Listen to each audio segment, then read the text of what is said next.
Hello and welcome to Read All About It, the podcast where people talk about their favourite and not so favourite books.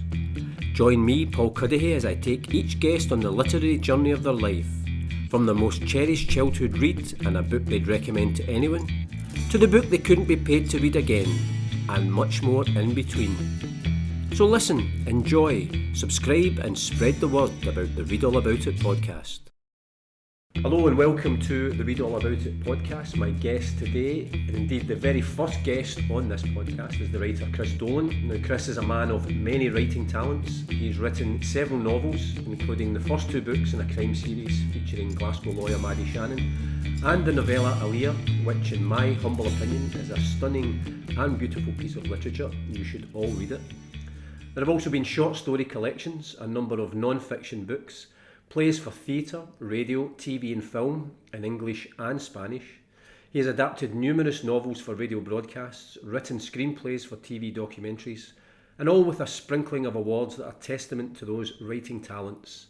And as if that is not enough, Chris is also a lecturer on Glasgow Caledonian University's prestigious master's course in TV fiction writing.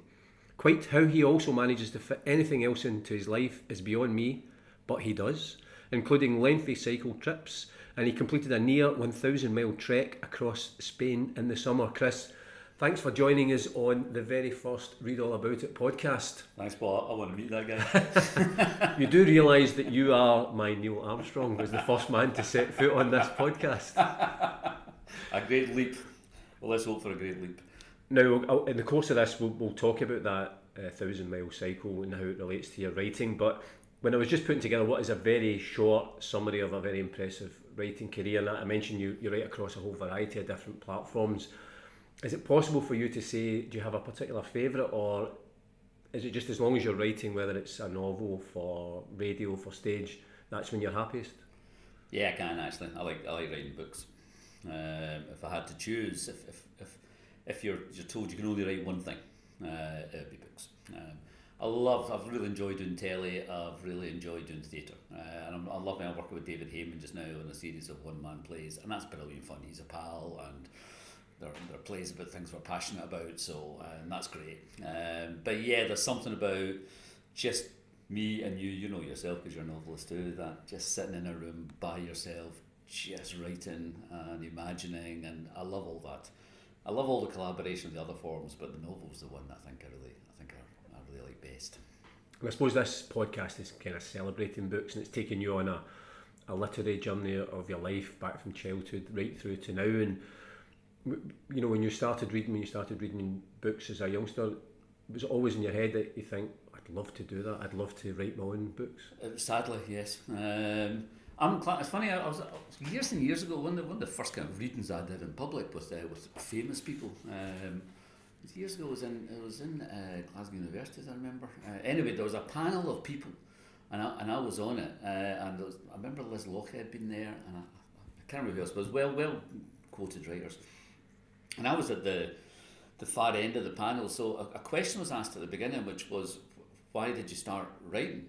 And they went through about 6 people before it came to me. By the time it got to me, they'd all given the same answer. I was a sick kid. They'd all been sick kids. There's something about being a sick kid that you're just fed books because your parents don't know what to do with you. You know, so I had what was called bronchitis. I'm pretty sure that would be called asthma these days. So I had days off school when my breathing wasn't good and stuff. And they had to keep me happy. So I'm the youngest of a big family. So my sisters and brothers, mainly my sisters who are kind of closest to me in age, were sent to Partick Library to get out a whole stream of books. And yeah, lying in bed, reading, or sitting up in a chair or whatever, and reading all day long, yeah, quite early on I remember thinking, I'd love to do that. That must be brilliant to be able to just dream up these stories and have it published, and other people putting the ideas inside your heads into other people's heads. I always liked the idea. I think I've always wanted to be a writer from a very early age. Now, I don't know if that ages you, because I'm guessing if that happened to you now, then you would turn out to be a fantastic PlayStation gamer or something, because I'm not sure if kids would necessarily frequent libraries or read as much as they would have done when we were younger. I think that's a huge cultural change we've gone through.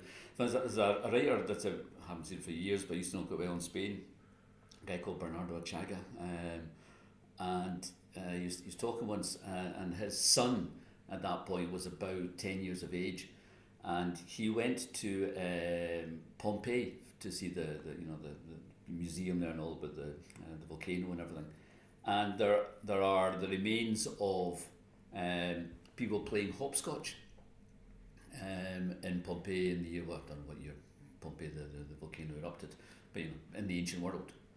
And Bernardo said, I played that game too, but my son doesn't. So I've got more in common with a kid from 2,000 years ago. Yeah, it's quite sad actually. It's amazing actually, and to some extent I think that's true. I think actually the culture's changed under our very eyes. You're right. I can't. It does make you wonder where the writer's going to come from in the future, and it makes you worry a wee bit on a kind of a class basis too. You kind of worry it's going to be very, very well educated, well off, the way it kind of used to be, and that kind of revolution I think that happened in the 20th century of ordinary people like you and me, dead into right. I worry that's kind of going to go a wee bit. If our kids and kids like us, as we were before, aren't reading books, then who's going to write the books that we would want to read? Mm-hmm. It's taking a dark turn very quickly. It's going to get worse than that. We'll take you back to your childhood. The very first, it's the way the format is, will be the same 5 questions to people and to get your favourite books and not so favourite books. So the first one is, what would your favourite book from childhood be? That's an easy one for me. So I think about being a sick kid and all these books brought to me, and I've got very, very definite memories about 2 books in particular. So I was getting all the Enid Blytons and the Mallory Towers and the all those kind of things, and loads of comics, which I also completely loved. The Victor and all that, loved it all. But somebody brought me, one of my sisters presumably brought me back from the library, Treasure Island. I'm guessing I'd have been about 9 or 10, and I just couldn't read it. It was just too complicated for me, and also very, very dark. And I thought, what I could understand if I found really scary. So I never finished that. Much later in life, I learned to love the book, but I couldn't finish that book. And then about a year later, I'm guessing, some point later, another sister brought me another book from the library, and it was another Robert Louis Stevenson, My Heart Sank. I thought, I can't read that guy. That guy's dead old-fashioned and really dark. But it was Kidnapped. And honestly, from page 1, from the minute David Balfour steps out of his house to go on this journey, I was absolutely entranced by it. And it's my go-back-to book. I reread it every couple of years. I love everything about that book. I think it's funny. I think it's moving. It's a great romp. It's a fantastic adventure. I love both Alan Breck Stewart, the character that David Balfour meets up with, and I love David. So I just love everything about that book. And I had I thought fantastic opportunity. I just love doing that. I adapted it for radio about 2 years ago. And that's probably, so as much as I say I love writing novels most, that's one of the most enjoyable things I've ever done in my life, is try and adapt for radio what I think is still one of my favourite all-time books, and it changed my reading habits as a kid. When you were adapting the book, did that take you back, as you're sitting doing it, did that take you back to that wee guy that gets the library book from his sister? Totally. And it's something because you're much later in life and you end up sort of doing this stuff for a living, so you end up knowing quite a lot about Stevenson, become a big Stevenson fan, and a lot more about Scottish politics. By then I just read it, I knew nothing. David Balfour is a southern kind of, it's written 100 years after the events and just after the Jacobite rebellion in 1745, I think it's set in 1752 or something. Reading as a kid, I didn't know any of that stuff. I didn't know that David Balfour would have been a southern liberal Protestant, and that Alan Breck Stewart was a kind of more conservative but wilder Gaelic-speaking Catholic Jacobite. None of that made it. One was mad and crazy, and the other was more sensible, and that's all I knew. So you're right. I think what you're trying to do that adaptation was try not to be too informed about it, but try and find the magic that you loved about the book at the beginning, and not be kind of clever about it. What I love is brilliant chapters in it when David Balfour, he's a great 17-year-old. He goes in big strops. He also goes in huge cream puffs for whole chapters. We just won't talk to Alan Breck Stewart, which I always think is brilliant. This southern enlightened middle class kind of Protestant figure who's dead intelligent and you love and all that, but he's such a moody wee beggar, you know. So I loved all that, and I remember loving that. At the first time I seen the book, somebody kind of like me as a kid, you know, used to go in big huffs like all of us did. I thought, that's brilliant, that's a whole chapter about a boy in a big huff. Fantastic. So I tried to do all that. And I suppose as well, as a Scottish writer, to have that sort of book that's held in such high regard, not just here but throughout the world, is great as well, that we can produce and have produced and continue to produce great works of literature. Absolutely. Although actually I do worry that Stevenson is not as high up the register as he ought to be. It might sound partisan, and maybe it is, but I am convinced there's a number of writers, I think, that had they been born 150 miles south, they would have been much bigger, much more on the canon, much more in every school, everywhere. Stevenson is much more lauded in Europe and in America, where he is on school curriculums, and certainly not in England, which I think is outrageous, because I think he's absolutely up there with our greatest writers in the English language. But yeah, Scottish novels have always been really good, haven't they? We've always been good at that. Particularly Stevenson telling yarns, which is what he does. If I can take you on then, just out of interest, what was, because your first one ever, what was your favourite childhood book? It would be, it's a book called Master of Morgana by Alan Campbell MacLean, and it's a kind of adventure thriller set in the Isle of Skye.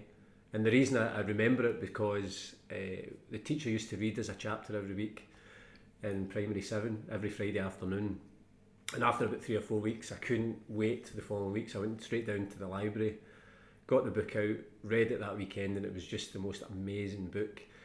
But stupidly I went into school on the Monday and told the rest of the class and ruined the book for them. Told the story? Yeah. Spoilers included? And then obviously it was in the days of corporal punishment, so the teacher belted me for belted you for reading?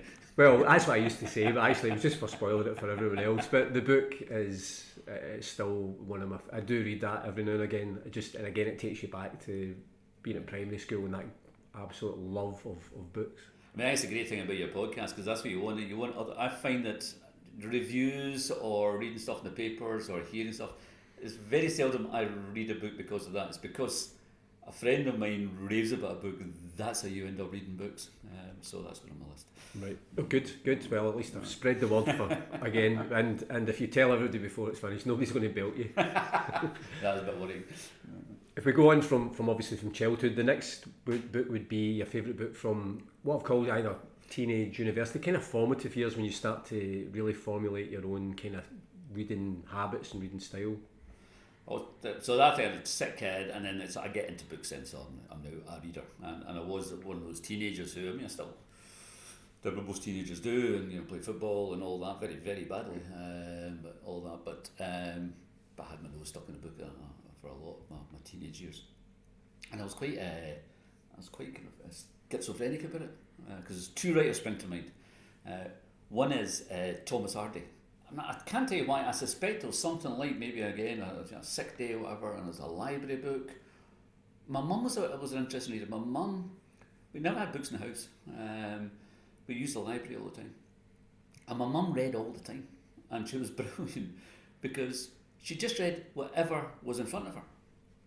It didn't matter what it was. So I mean, my older brothers and sisters would be reading. So I remember my older brothers reading. I forget a guy's name. There was some writer in the 60s and 70s who was quite fruity. It was thrillers, but there was quite a lot of sexy scenes and risque scenes and stuff, which my mum was dead against.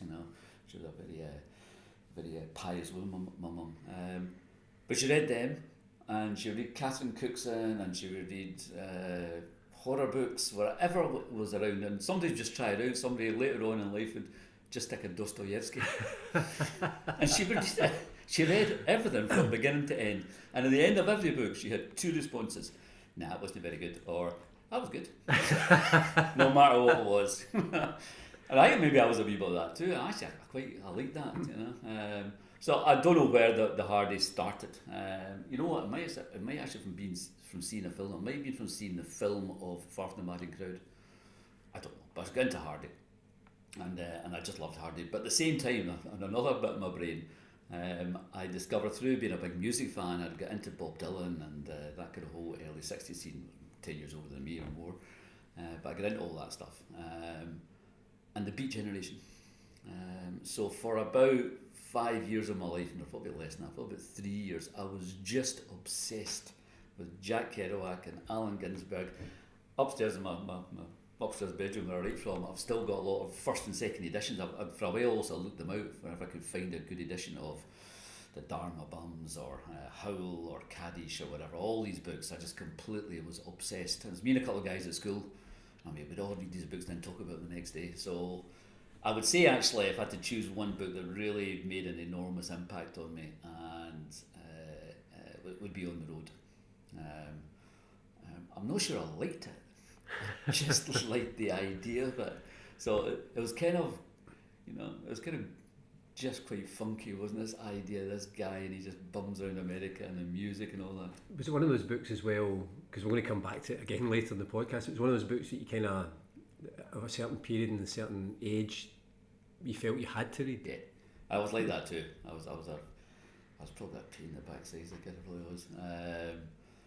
The ones I remember even more of that was I remember reading, and very publicly reading, Jean-Paul Sartre. So I would sit and read Nausea and it was The Road to Freedom. I hadn't a clue what any of this meant. I'm not even sure I was properly reading. I was just kind of like, the words were passing in front of my eyes, but there was something about, I'm now 15 years of age, I'm going to read Jean-Paul Sartre, having a clue what any of that was about. So I think maybe the Beats not quite so much for me. I think the Beats became more famous generally before, obviously, when they were actually around writing in the 1950s and the early 60s. And it seemed to be later on that they went back into fashion. At the time, they weren't particularly. And I'm not entirely sure. I think it was just through liking Dylan and Donovan and that kind of 60s music that I'd heard the names, through reading about them, about the Beat Generation. I think also maybe it was my pal Mick, and he had older brothers who were just groovier than my brothers were. My brothers were into Elvis and the Beatles and stuff like that. They were into all the funky stuff. That's real 1970s vocabulary there. I've been trying not to use it. It's now in my head. So it might be them. I don't know where I first started, but it actually wasn't seen at the time as like a must-read book. That was later on. At the time, no, it just seemed to me really, really exciting. Is this all? And I was determined that's what I was going to do. I was going to bum about America and go to jazz clubs and take illegal substances. None of which happened. Yeah, still on your bucket list. Exactly. It's interesting because you mentioned earlier on Treasure Island, and then you talk about that book of its time. That I think it's only as you get older you realise that certain books at a certain period in your life, you can either take to them or not. So in one respect you read On the Road when you're younger and you really embrace it, maybe not so much when you're older, and vice versa with Treasure Island.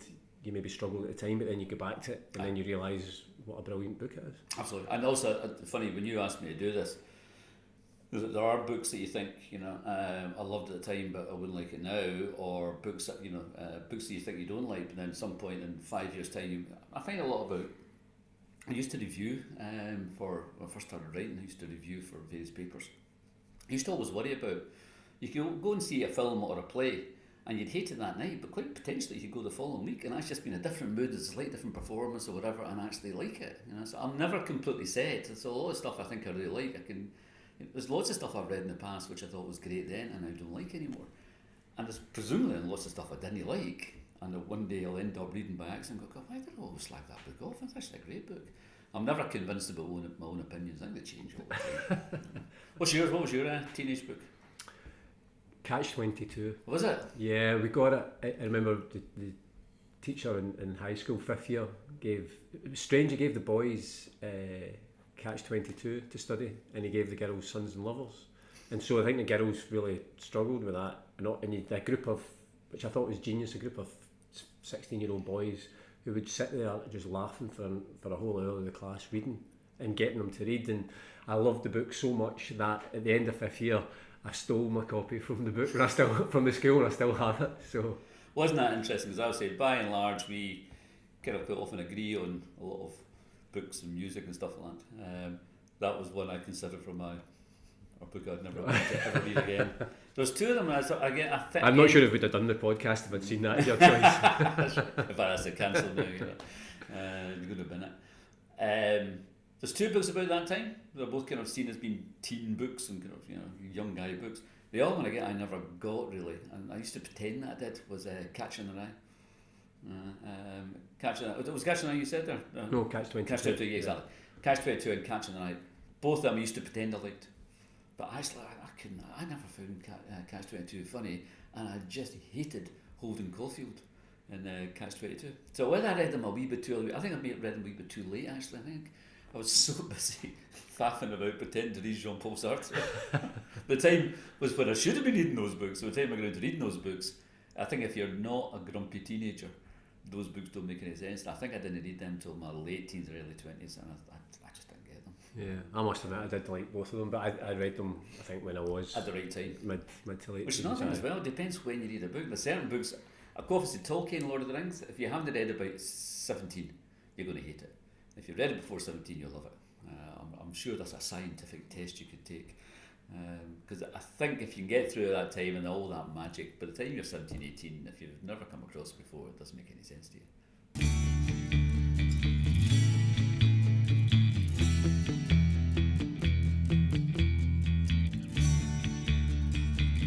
Well, you're listening to the Read All About It podcast with my guest Chris Dolan, the writer, and we're now on to your third choice. It's a book you'd recommend to anyone, and not only are you going to recommend this book, I think you're going to give us a wee lesson in Spanish and English pronunciation. Absolutely. The book in Spanish is called Don Quixote, and in English is Don Quixote. So you get the adjective quixotic from that. I don't know why I went to an X. I suppose that jota sound, the nearest thing you can get is an X sound in English. And that must sound quite poncy to say Don Quixote is my favourite book, because if you haven't read Don Quixote, then I think it's a bit like saying my favourite book is Ulysses or I don't know, Proust or something. But I think if you haven't read it, honestly, read it. It is genuinely funny. You remember going to plays, Shakespeare plays with teachers at school, some comedy or other, and there'd be a Shakespearean joke where the teacher go, ha ha ha, and you go, well, that's just not funny. It might be funny 400 years ago, but it's not funny now, and you're not actually entertained, you're just trying to show off. Quixote is genuinely funny. It is honestly 400 and whatever more years it is later, it is still, because part of it's just slapstick, and Don Quixote fights windmills, and tossing pantry up and down in blankets, and it's just hilarious, the whole idea. I think it's just one of the best ideas for a book, and I think it underpins every book ever written since then. The idea that, and it's exactly what we're doing here, Don Quixote is a guy who loves books. He loves books so much he thinks he's living in one, and he ends up just creating this mad world around about him, and you just love him for it. I mean, he's nuts, and he causes terrible damage all over the place. And Sancho Panza, your heart breaks for half the time, but the two of them are just. They're just the original. They're Morecambe wise, Because I have to confess that I've actually never read it. No, honestly, I think most people haven't. Because I think there's that thing about it. It looks huge, it's ancient, and it's a great classic. So I think a lot of people go, yeah, one day, and they never do. And I would urge people to try it. And also, there are two books. So you don't have to read the whole thing. There are two books that are nearly always these days published together. I think it's a shame. I think they should publish them separately. They were published 10 years separately. I think even more than that when Cervantes wrote them. And he only wrote the second one because somebody else wrote a false, it's like doing Harry Potter, and because you don't produce number 2, somebody else cashes in and produces a second Harry Potter. So somebody did this in Don Quixote. And that's what annoyed Cervantes so much that he decided, well, no, I'm going to write my own second part. And the first part is kind of fairly straightforward romp across Spain. It's a journey across Spain. It's hilarious. The second part starts off that way, but then actually it becomes, I think it's also, as well as being one of the funniest books ever written, it's also one of the saddest. The last chapter of Don Quixote, what's that thing that Oscar Wilde said, if you can read the death of, it's not Little Nell, who is it? It's one of Dickens's characters. If you can read the death of this young girl and not burst out laughing or something wrong with you.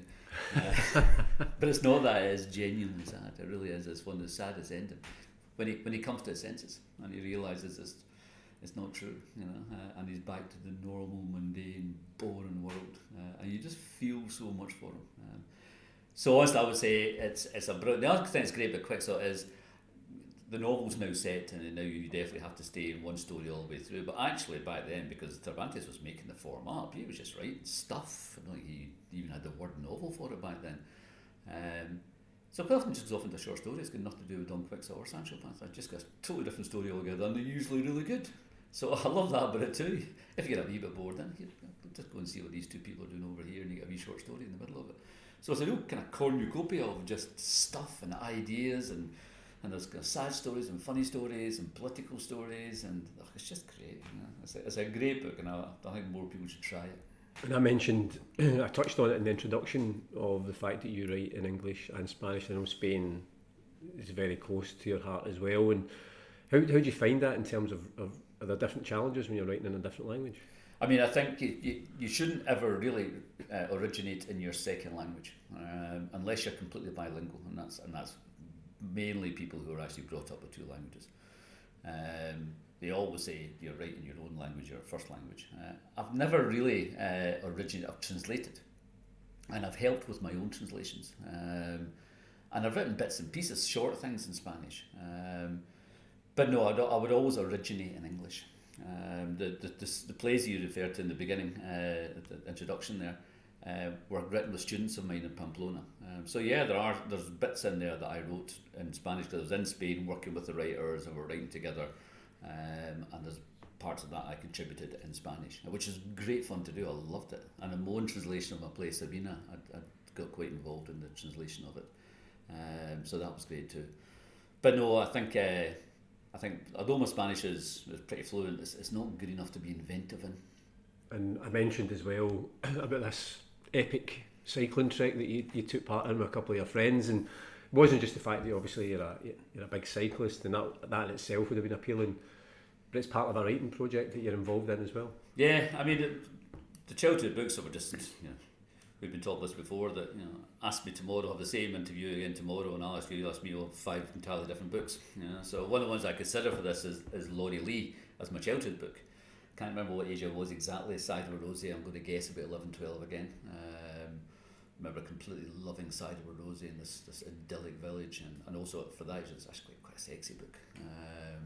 So I remember being 11 or 12 going, I wish I lived there. And then I ended up going to Spain. Basically, me and my pal Brendan had flunked all our hires. We're both kind of younger. He's not the youngest of his family, but we're younger down in the family, and all our brothers have done very well. And we knew we were going to have terrible high results. We decided we better get out of here. And Brendan had a brother who lived in Vigo in Spain, in La Coruña in the north of Spain. So which way round it was, I can't remember. Whether I knew that we're going to go there and go away for the whole summer until after the exam results come out. And then read Laurie Lee's follow-up to Cider Rosie, which is As I Walked Out One Midsummer Morning, where he goes across Spain just at the beginning of the Spanish Civil War, the year before it starts, and he busks his way across Spain playing fiddle. I play fiddle as well, and I was playing fiddle back then. I played in the school's orchestras and had a wee band, my pal Tommy and stuff like that, so I played quite a lot of fiddle. Or whether he read it and decided, well, this is an opportunity. Then at the age of 16, I decided I was going to go with Brendan, and then I was going to do Laurie Lee. I was going to go off with my fiddle and do the exact same route as Laurie Lee. It would have been great if I'd done it, by the way, because I would have ended up just the time when Franco died, so it would have been the end of the process. That Laurie Lee started in 1935 and 1936, when Franco came to power. But I didn't manage, I was too young. I managed about 6 weeks or so, but I was basically lonely and quite scared, and not really sure of what I was doing and stuff like that, and I ran out of confidence. And my brother had to repatriate me. He had to organise my repatriation, which has always been a family hilarity ever since. But then so I was 16 then. At the age of 61 last year, I decided I'm going to try it again. Except I can't take a year away, get responsibilities, got a job, blah blah blah. So I said cycling. I do a lot of cycling. I have 2 pals that cycle across Spain. We're on different Spanish journeys for years together. We're all Spanish speakers. And they said they come with me to put in an extra element, that cycle from Vigo to Valencia, so from northwest to southeast of Spain, and then I would pick up Lorry Lee later on. So I did that. So it was absolutely brilliant. I loved your instruction. Just leave it in there nearly 1,000 miles. It's actually 750 miles. 700, and it was 12,000 kilometres. So it's about 780 miles, something like that altogether. So it was brilliant. I know I just cycled across Spain, but we were busking. So I had fiddle, and Liam had his ukulele, and Eddie was the easiest for cycling. He just had a penny whistle. So we were all jealous of him because I had to have the fiddle on my back the entire 780 miles, which at times was a real bugger. But it was brilliant. So every time we stopped in places, we get instruments out, we play, and then we talk to people. We're trying to talk about their memories and about songs and stuff. So it was fantastic. We had a wee blogs that went along, and I'm now writing a book about it. And it's not just that journey, but about my whole relationship with Spain, which is ever since that 16 years of age, and I speak Spanish. And that's due to come out May 2020? Somewhere about then, yeah. Depends how quickly I can get the next draft in. So we're still on track for May 2020, but hopefully we'll still get there. And you're also, there's going to be a podcast based around it as well from all your recordings? Yeah, so we've done the recordings obviously when we were there, and I've written most of the scripts, so we're going to record I think in December, and then they go out sometime December, January, and then they go out February, March on Janice Forsyth's new platform called The Big Light. So it's Janice that we're doing it with. So yeah, looking forward to that too. Excellent, something to look forward to next year. Yeah. Now, just what was your the most important? What's the actual title called? A book I'd recommend to anyone. Yeah. I think if I'm sticking with a Scottish theme, it would be the Cone Gatherers. Oh God, yeah. For me, it was always a bugbear of mine that we didn't really get a lot of Scottish literature at school, and I was working at the time, and a guy that started working with us, he's now actually an SNP MP, Brendan O'Hara, and he'd recommended it, just said he loved the book, and I read it, and I just... It's also famous for being the book that every writer, to me, because I do both prose and drama, that every writer has tried to turn into a film, and nobody's ever managed to do it. Well, there was a stage play maybe a couple of years ago at Citizens, which was... There's been a couple of stage productions, but there's been no film of it, which I think is ridiculous because it's so filmic. Mm-hmm. The stage productions are good, but even when you watch the stage productions, you're thinking, that'd make an even better film. Absolutely. And it still never happened. So if there's any film producers and directors listening out there... I'm here. Yeah. We'll have one more attempt. When I was sending you the 5 questions, and what was really interesting is the next question is a book you couldn't be paid to read again. And originally, out of all the selections, there was a whole screed of books. I don't know if that says the books that you hate stick in your mind. Yeah, it's the one that I did spend most time thinking about. So yes, it's one thing about what you would pay to read again, which is because there's 2 interpretations of that. Now, one is you just thought it was so terrible, that you would never recommend to anyone ever read it again. But there's another way of looking at that, and that is, I'm glad I have read it. It's a bit like doing a really long walk up bed Nevis on a bad day. You're glad you've finished it, you're glad you've done it, and you feel better for having done it, but you'll never do it again unless it's a decent day or whatever. So, on the road. Which again goes back to what you were saying about of its time and of your time. Absolutely. So I'm glad I've read it, and I would never, ever, ever read it again. And then actually, have you tried reading it again? Once or twice, yeah, once or twice.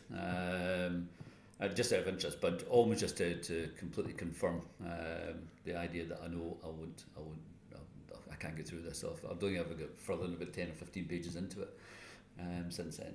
So yeah, there's that kind of book which you've loved at a certain point and you're glad you've read, but you'll never ever read again. I've got loads of those. There's quite a lot of books. I'm trying to do one just now. Actually, I'm trying to read.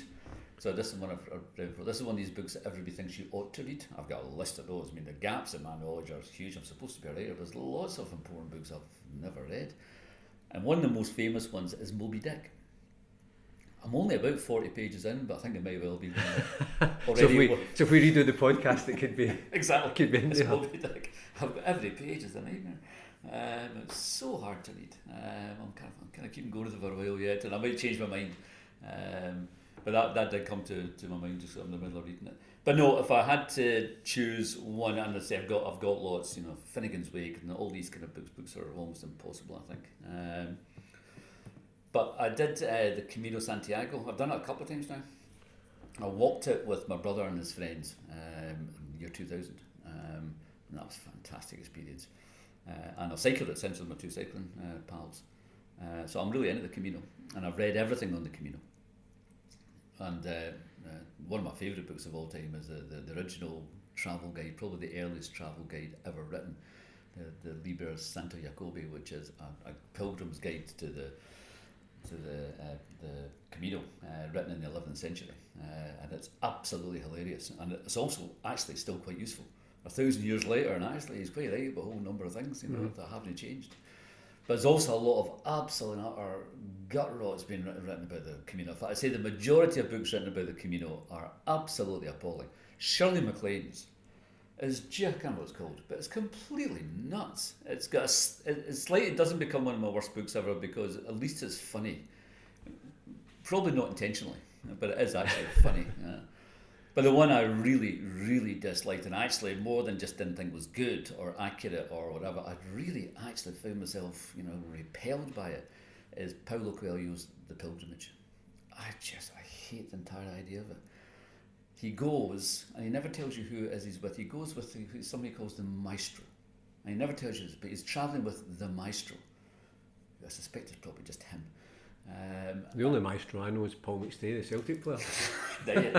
Now, if Paul McStay, that would be a better book. But this guy, I'll just give you one incident from it to tell you why I really hate it. Coelho and the Maestro are going through a town which we went through, and kind of an ordinary, quite kind of poor little town in Galicia. And so I'm reading this chapter as we're actually going through this town. And he says, as they come into the town, they're walking. So as they walk into town, there's a young boy, an unattractive young boy and unattractively dressed. He's just unattractive about him. And he's kicking a ball against a wall. And the Maestro turns round to Coelho and he says, that boy is not a boy. That boy is your personal demon. And the ball he's kicking against the wall is not a ball. He says, it is your world. He is kicking your world. You must take your world and own it yourself. So Paulo Coelho goes up and steals his boy's ball and walks away with it. And as the boy cries and shouts at him, this is proof that he's some kind of personal demon. And you just think, well, you can't swear in this, but honestly, you think, what? That's outrageous. And I don't get Coelho. I've tried The Alchemist, I've tried a couple of other things. I don't get it. If I do get it at all, I don't like it. I think he's peddling snake oil. I just don't like what he's about. Weirdly, I once saw him speak in the Edinburgh Festival, and I happened to be getting to the book that year myself. So I was in the green room, and I thought he was actually great speaking. I was listening to him and God, it's really interesting me. I've got to read you again. I may have got this wrong. And I kind of very briefly met him in the green room, and he seemed a really, really charming Maybe you should man. just listen to the audiobook. Maybe that would work. Except I then did go back and try again. I thought, no, he really is a snake oil salesman. He's really good at that. He knows how to sell you stuff. I've nothing against the man himself. I know virtually nothing about him, but I honestly thought, if that doesn't put you off the Camino, this book, and if that doesn't fundamentally misunderstand what the Camino's about, which I think is the exact opposite. It's about celebrating young boys kicking a ball against a wall. It's about celebrating meeting people and getting to know new places. Whereas that book seems to me, it's a mean-spirited book, and I just hate it. And I kind of had to read it because I was doing the Camino and I wanted to do it, and I was completely compelled by how much I hated every line in it. I also think he's a terrible writer. He's one of these writers who tries to make every line do something which he thinks is poetic, and I just think it's clunky. So I just don't get him, and that's his worst book. Okay. Is that perfect? That's pretty definitive. Given that you've asked me my choices from the other ones, the ones that stick in my, it's hard actually. I'd have to sit and think really about books I hated, but I remember at the time, a few years ago, I did a book, Read All About It, which was a year of trying to read more literature. Yeah. In 1 month I was reading trilogies, so I read Roddy Doyle trilogy, the one that's based early 20th century Dublin, A Star Called Henry, which is a great book. But then the next two books in that will Play That Thing and The Dead Republic. And I read them just because I was doing it as part of the project, but as somebody who loves Roddy Doyle, I found them it was horrible. It was a horrible experience, and it was like, that way you kind of almost skipping the pages, you're pouring over the words just to say you finished it, but actually it was...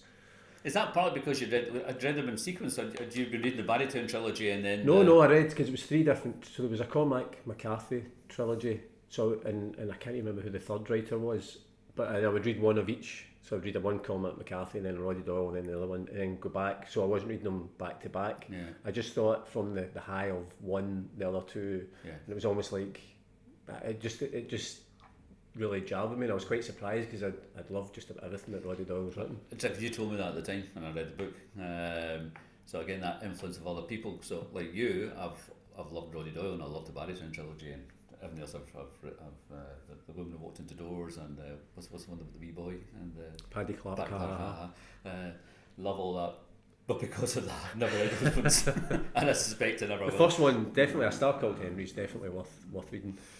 But the fifth and final choice, or the final question, and the question is either the last book you read or the book that you're currently reading. The one, I'm going to cheat, the one that I'm currently reading is Moby Dick, so it may well become my most hated book very, very soon, I don't know. Or the opposite, I might decide halfway through, God, it's actually wonderful. But it's certainly killing me at the moment. The one I said is, I don't know if you're the same, I'm very bad for reading 4 or 5 books at the same time. But I've also got one book that I've been reading almost on a daily basis for, I would say now, about 15 years, that I just read and reread and go back and read over and over again. And it's Ian MacDonald's Revolution in the Head, which takes each Beatles song and just precision kind of through a microscope looks at every element of it. And can I just say, just in terms of the setting for the podcast, because we're doing this in your house, and actually just to let people know this is absolutely true, in your bathroom and there's a wee kind of book rack.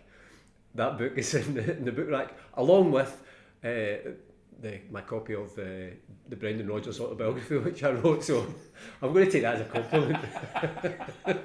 It's not in case we don't have toilet paper. Yeah, I keep reading those too, actually. That's in fact, before that, a book you gave me, The Beautiful Game. But used Brazilian to be football, for a long time.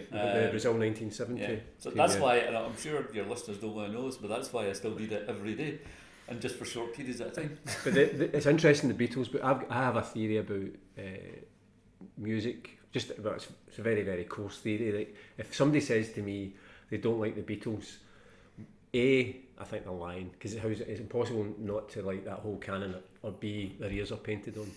Because you said to me years ago, I'd never heard that expression before. I love that expression. I use it all the time now. And that book kind of, for me, crystallises that, just the genius of what they did. Yeah. And something about it too, funny, because I'm about rereading it. I must have read it, God knows how many times.